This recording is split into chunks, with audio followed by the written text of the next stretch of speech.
Good day and welcome to Electrify Namibia. In this episode, we'll be looking at our experience with owning a Nissan Leaf. In January of 2022, our family decided to make the switch to electric, and we purchased a Nissan Leaf EV, second-hand from Electric Vehicles Namibia. In January of 2022, we paid 190,000 Namibian dollars for the car. It had an odometer reading of 37,000 kilometers. It had a state of health, or percentage of usable battery capacity, of 71.45%. It had 929 slow charges and 47 rapid charges. And we had a range of 102 kilometers.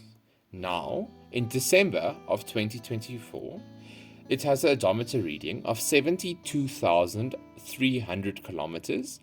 Its state of health has decreased to 68.57%. It has 2,968 slow charges and 198 rapid charges. And we currently get a range of about 98 kilometers. When we went to read out the vehicle's battery data, we also read out the cell balance data, and I decided to include it in this video for interest's sake.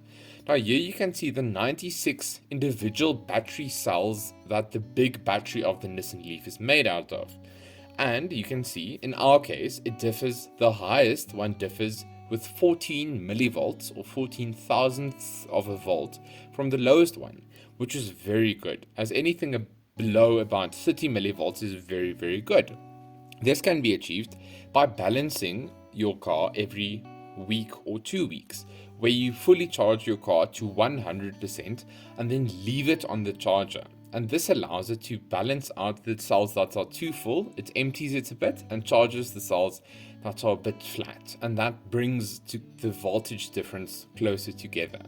And this is a big reason for helping preserve your car's battery. Now, what has changed? Well, over the past 3 years, we lost about 4 kilometers of driving range. Our state of health or battery capacity decreased by 2.88%, and we drove 35,300 kilometers with our little electric car. To put this into a yearly context, we lost about 1.3 kilometers of range per year, and our battery capacity decreased by about 0.96% per year, and we drove on average about 11,800 kilometers.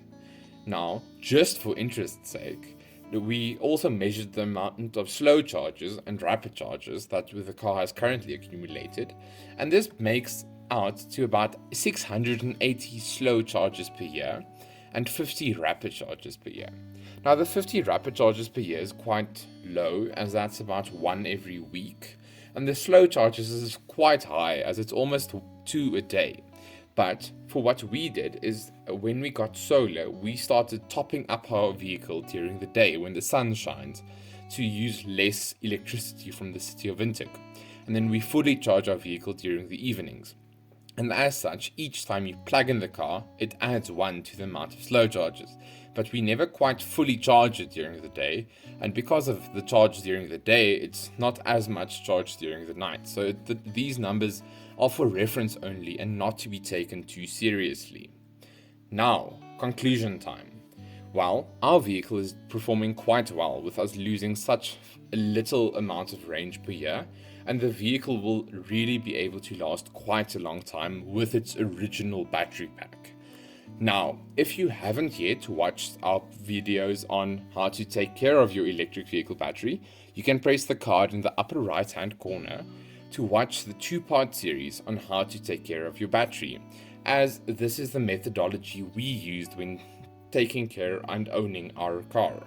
And as such, it's really no issue to own an electric vehicle in Namibia. Even with solar panels, it works quite well. All the best, and please consider sharing this video to anyone who might find it interesting, and please consider subscribing. Until next time, thank you.